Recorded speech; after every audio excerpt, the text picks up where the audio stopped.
We're going to be looking at the aviation sector reforms. The Minister of Aviation, Ms. Stella Oduah, on Wednesday said that the industry was anticipating a passenger volume of about 15 million to 20 million by the year 2020. That's a huge number of passengers, if you ask me. And she goes on in the new policy to say that it will no longer be business as usual.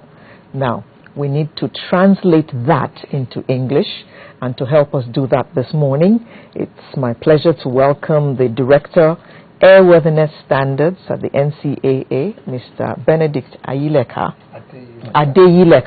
Good morning.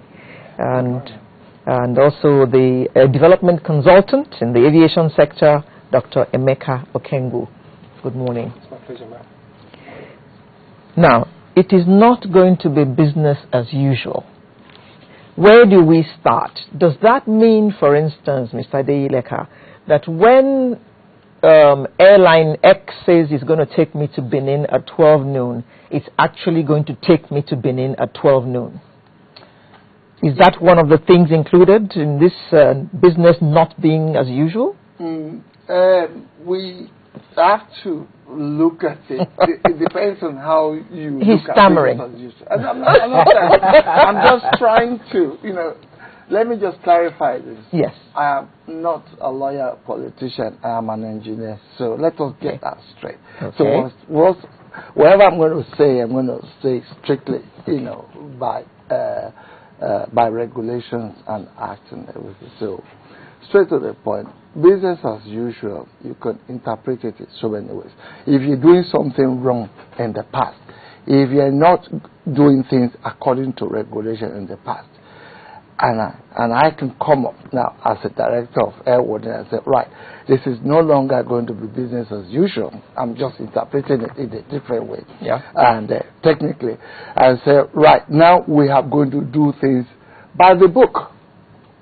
If before people have been doing things which is culturally acceptable, different from what the legislation says, and somebody now wakes up and says, oh, come on, guys, let us do things rightly in the interest of by security. the book. By the book, yeah, in the interest of security, in the interest of safety, which is underlined, in the program, and we have to look at it. And the book, if you look at the book, there are no exemptions. So, if you say you're going to go to Benin, there are regulations that says what you need to do, before you go to Benin. You need to declare where you're going. If you're going to Benin and stopping at Benin, you have to declare that in advance. If you're going to Port Harcourt via Benin, you go to Benin, then you continue to Port Harcourt. You don't tell people you're going to Benin. Then you end up in Port Harcourt.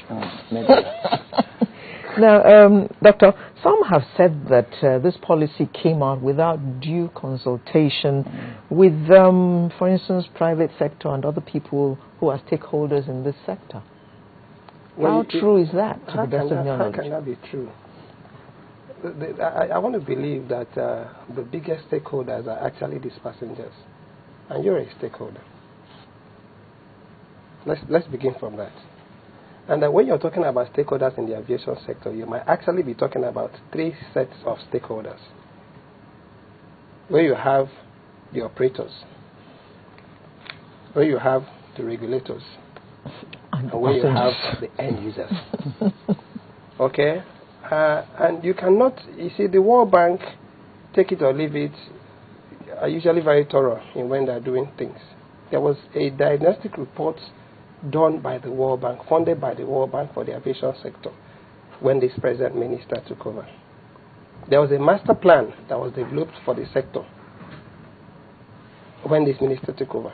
And in the past 6-7 weeks or thereabouts, there has been a lot of, what is a stakeholder meeting? Remember that when you're talking about stakeholder, you must put the word interested stakeholder. Because we can have a disinterested stakeholder who knows that probably what it is you're going to bring out is going to be anti what it is he's doing now. He's not going to support what you're doing. And let me tell you what that guy is going to do by the end of the day. He's going to say to you, no matter what it is you did, I wasn't part of it. And that is why, even in our politics, you find out that you don't need 100% to make somebody president. What it is we've done is to say if 25%, you can be able to get majority of people to be able to say, okay, fine, we like your policies, that's the way to go. Based on that, I don't think it will be, I don't even think it's a given for anybody to want to suggest it. I mean, that's not possible. Not when you have people from the National Assembly, okay? I mean, if the people in the National Assembly were the ones telling you there was not enough. So when we're talking about this stakeholder, can we talk about stakeholder with what you might call colored interests? Okay, when we look at this new policy, when we say it's no longer business as usual, as a development person, can we be able to remind Nigerians that this word jet age has to do with aviation? A lot of us have forgot. It's English. We live in a jet age. It's all about planes. It's all about aircraft. It's all about the speed of movement of goods and services. I hope that captures it. Yes. Now, does this policy reduce the involvement of government in the sector? Because, like many have said that there was not enough stakeholder consultation, many have also said that if government should reduce its involvement, this sector would thrive a bit more. This policy, is formulated to, we have an act, and it's there to reinforce the act, and we have regulations to back it up.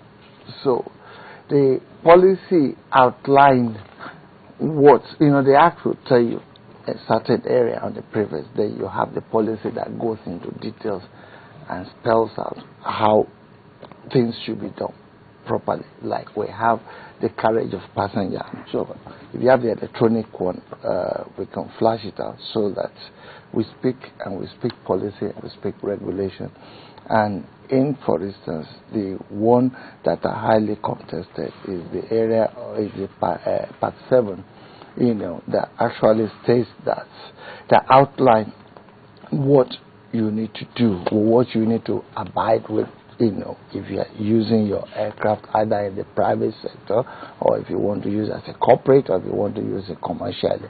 They are all outlined and stated there. And now, what does it say about private jets, now known in my country as PJs? Well, regarding private jets, you have 3 categories. You can buy your own private jets for your own use, you and your family, and it stays there how you go about using it for your family, the insurance, the type of insurance you need, and when you carry, the type of people you carry, and the regulation also states the documents you need to carry on board, and this document including the declaration of the people you carry. So if you now buy a private jet, I'm just going for an example, you said, okay, this is my own private jet. It's for your own private use. You cannot say, oh, I need more money, I need to recover money for my fuel, and decide to start doing hire and reward. That is completely illegal. It does.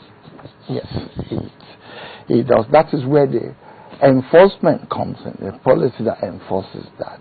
If it's a private jet, it is a private jet. If you have a jet that is for corporate use, yes, it is private jet, but for corporate use. You can carry your employees, you can carry your board members. It's clearly stated there, regulations. And if you want to go outside that, I'm talking about within the private now, I don't want to be misquoted, then you have to, it tells you conditions where you can fly without applying for clearance from the Director General of NCAA.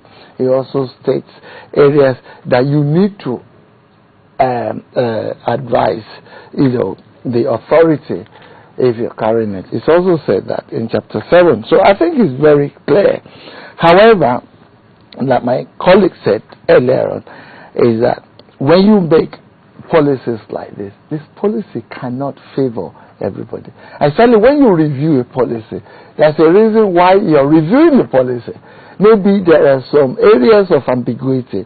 So this one will straighten it. And some people say, well, I don't know, I have a private jet, I could use it for my company, I could carry my passenger, I could carry my friends, I could carry it. Yeah, nobody is saying that you cannot carry your friends. According to this, what they're saying is if you are going to operate your aircraft outside your approval, then you have to apply. So the Director General now, according to this policy, has the discretion to approve or not to approve. Okay, now let's say I want to buy a private jet. Okay. To whom do I send my application? NCAA? No, to buy, you need to operate it. That's another area that needs to be, we need to align to the public. Yes. If you want to buy your private jet, you have to decide, do I want to use it in Nigeria? Okay. Or do I want to use it in America or Bermuda? If you want to use it in Nigeria, there are regulations which we have here. You have to apply in writing to the NCAA. There are conditions which I'm going to read out, later. If time permits, it tells you what you did. If you want to operate the aircraft, we're talking about Nigerians now buying aircraft. We're not talking about foreigners just coming to Nigeria for business and going back to their country. I'm just trying to, as a Nigerian, you want to buy a plane. Now, normally advisable to register it in Nigeria. It makes a lot of things simplified, which most operators don't understand. You can also, if you want to now register it overseas, maybe because of certain conditions or the way you get your money from your partnership, there might be condition imposed on the aircraft saying you have to keep a foreign registration. We have to look at those areas. We have to leave it open, so that in cases like that, you inform the authority. You tell them, I want to, buy. Then you need to apply now to the ministry and obtain an permission to import the aircraft. Very essential. Okay. You have to give the aircraft specification. You have to give the reason. We don't normally deal with that in NCAA. That goes. So when the aircraft arrives, after you obtain your the aircraft, before it arrives. Okay. Before it arrives, because you have to go to the authority. If you want to use it privately, which a lot of operators, you apply, for permit, from the NCAA to operate the aircraft privately. It's the non-commercial operation. Okay. But you get that. Then the authority now have to do what we call a pre-arrival inspection. You cannot just bring any aircraft to the country, because we have our own regulation that says each aircraft must be this. Because it's possible you want to save money, you can say, oh, I don't need this radio. I don't need things that are mandatory in it. So the authority now goes to do what we call a pre-arrival inspection. They inspect the aircraft both technically to make sure that the aircraft meets all our requirements in Nigeria. Then we'll now, issue. We have